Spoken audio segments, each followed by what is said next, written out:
सेनाध्यक्ष general M Naravane, GOC&C southern command lieutenant general JS Nain, vice admiral AK Jain, colonel Rakesh Yadav, commandant ASI, सूबेदार नीरज चोपड़ा, मंच पर उपस्थित मेरे सभी बहादुर ओलंपियंस, आर्म फोर्सेस एवं महाराष्ट्र पुणे के अधिकारीगण एवं मीडिया को के साथियों, देवियों व सज्जनों,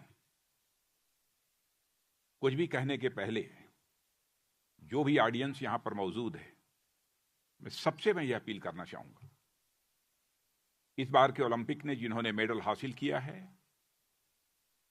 उन्हें भी, और जिन्होंने पार्टिसिपेट किया है और मेडल हासिल करते करते चूक गए हैं, रह गए हैं, उन सबकी हौसला अफजाई के लिए एक बार अपने स्थान से ही तालियां बजाकर सभी का अभिनंदन करें। आप सभी का स्वागत करें।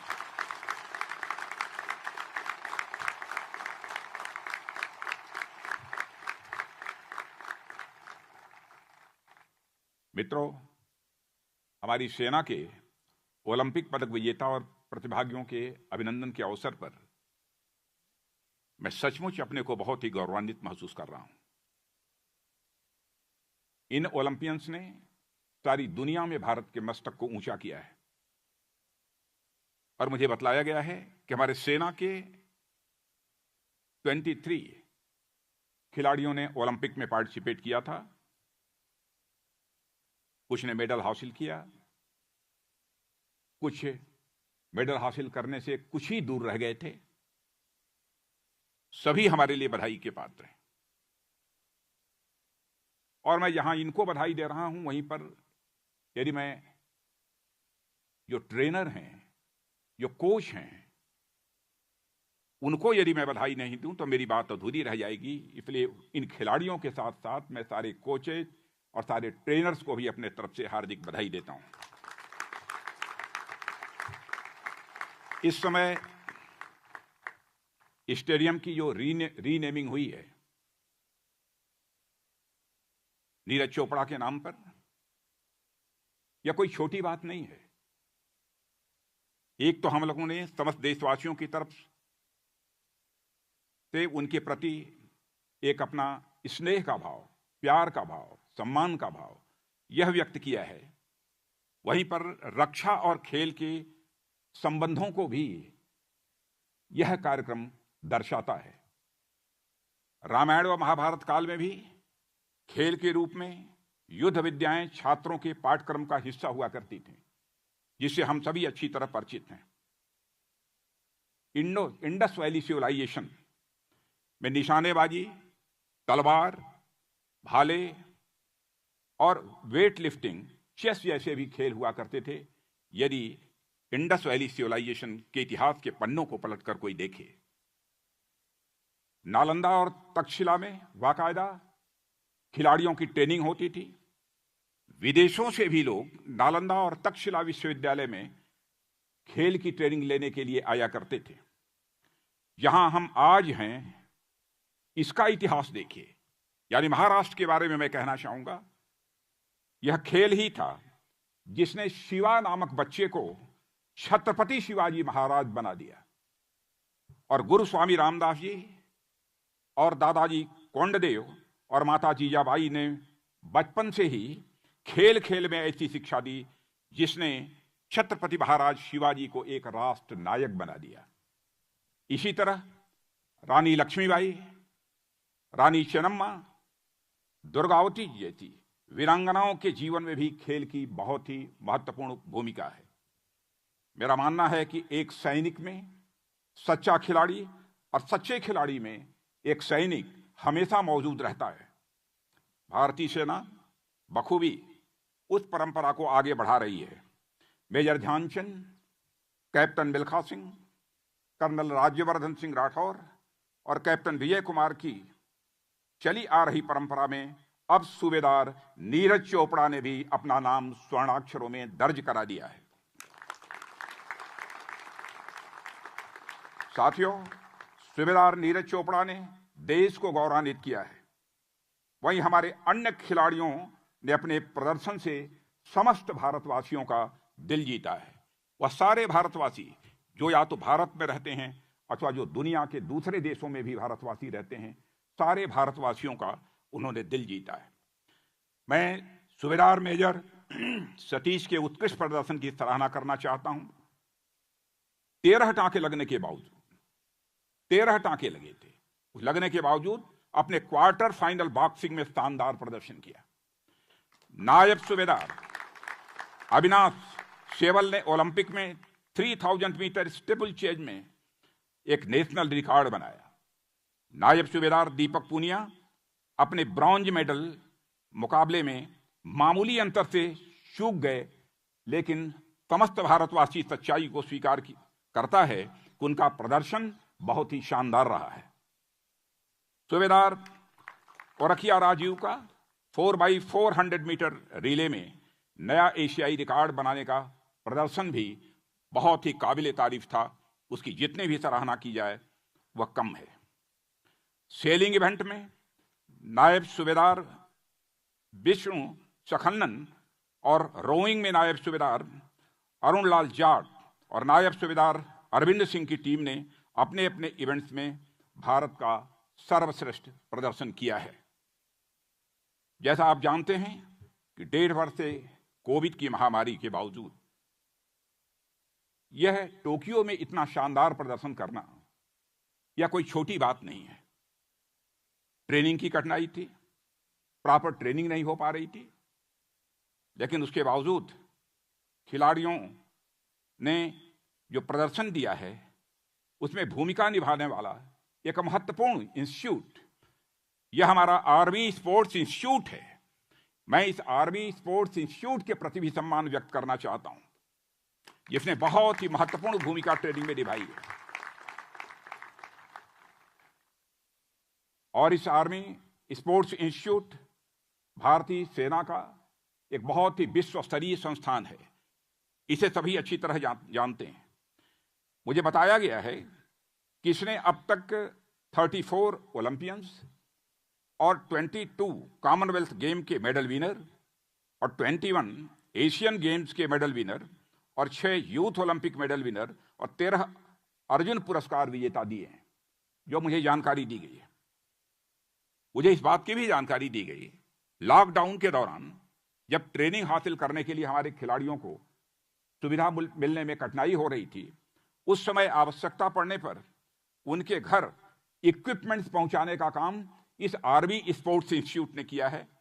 और इतना ही नहीं, बल्कि शूटर्स के लिए घरेलू एरिया में ही शूटिंग रेंज बनाए गए, यह भी मुझे जानकारी दी गई है। इसके साथ ही भारत द्वारा खेलो इंडिया, फिट इंडिया और इसी प्रकार के अन्य इनिशिएटिव्स के द्वारा पिछले वर्षों में खेलों के कंपटीशन में क्वालिटी बढ़ाने का प्रयास किया गया है। हमें सफलता के और नायाम हासिल करना है, यह भी आज के दिन संकल्प लेने की आवश्यकता है। इन प्रयासों के परिणाम पिछले कॉमनवेल्थ गेम्स जो 2014 और 2018 में हुए थे और एशियन गेम्स जो 2014 और 2018 में हुए थे, उनमें देखने को मिले। 2014 में हम लोगों ने 64 मेडल हासिल किए, 2018 में 66 मेडल हासिल किए, 2014 में एशियन गेम में 57 मेडल हासिल किए और 2018 में 70 मेडल्स हासिल किए। खेल कूद में मेडल्स का महत्व तो है, लेकिन ज्यादा महत्व इस बात में इससे व्यक्तित्व का सर्वांगीण विकास होता है, पर्सनालिटी का एक कॉम्प्रिहेंसिव डेवलपमेंट होता है। इस सच्चाई को भी कोई नकार नहीं सकता। अब समय आ गया है कि हम सभी प्रकार के खेलों को महत्व दें। महिलाएं भी लगातार खेल में बेहतर प्रदर्शन कर रही हैं, इन्हें और प्रोत्साहित किए जाने की आवश्यकता है, ऐसा मैं महसूस कर रहा हूं। हॉकी टीम की भी हमारी 3 महिलाओं को 3 पदक इस देश में प्राप्त हुए हैं, वे भी अभिनंदन की पात्र हैं। पैरा एथलीट्स को भी प्रोत्साहित करने की आवश्यकता है। इतना ही नहीं, हमारे दिव्यांग भाई बहन जिस प्रकार का प्रदर्शन कर रहे हैं, मैं कहना चाहूंगा वह अनपैरेलल है, वह तुलनीय है। 2016 में पैरा ओलंपिक्स में 2 गोल्ड मेडल, कुल 4 मेडल जीते थे।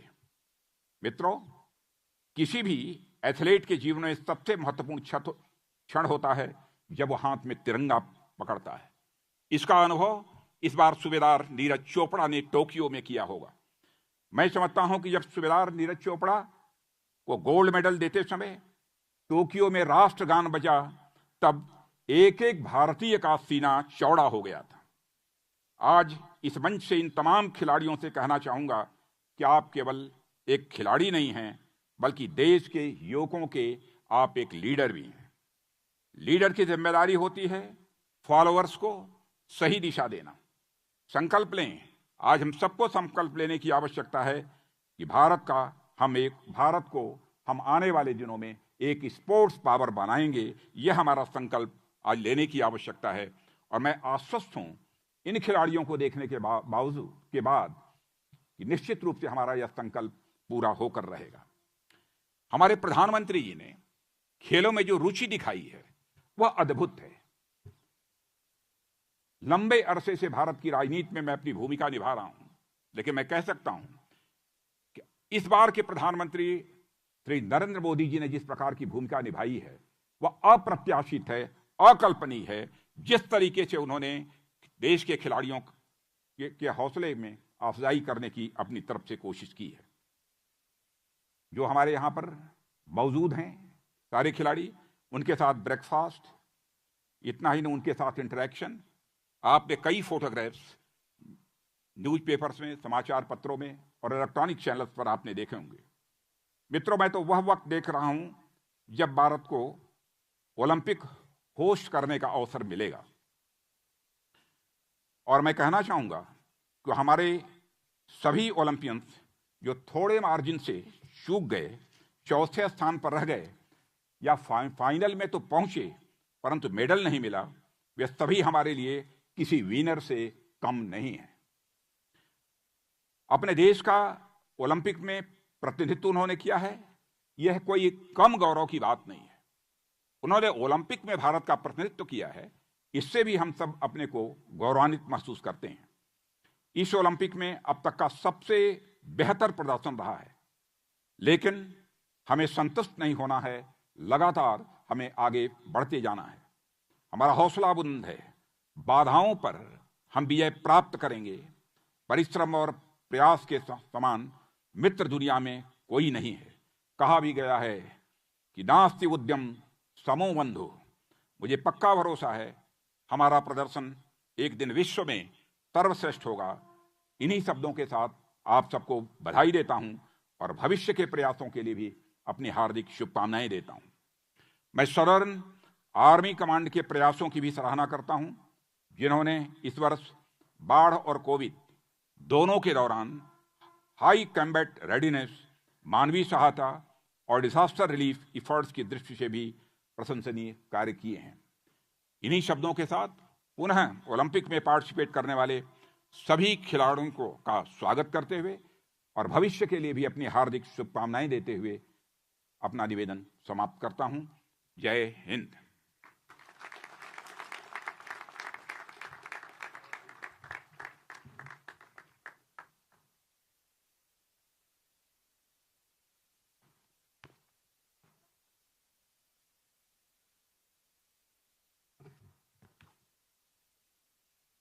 जय हिंद। मैं colonel Rakesh Yadav, commandant army sports institute, माननीय रक्षा मंत्री श्री राजनाथ सिंह जी का आर्मी स्पोर्ट्स इंस्टीट्यूट में आकर खिलाड़ियों को पुरस्कृत करने व हम सभी का मनोबल ऊंचा करने के लिए बहुत बहुत आभार व्यक्त करता हूं। साथ ही में मैं माननीय थल सेना अध्यक्ष महोदय का आर्मी स्पोर्ट्स इंस्टीट्यूट और आर्मी स्पोर्ट्स को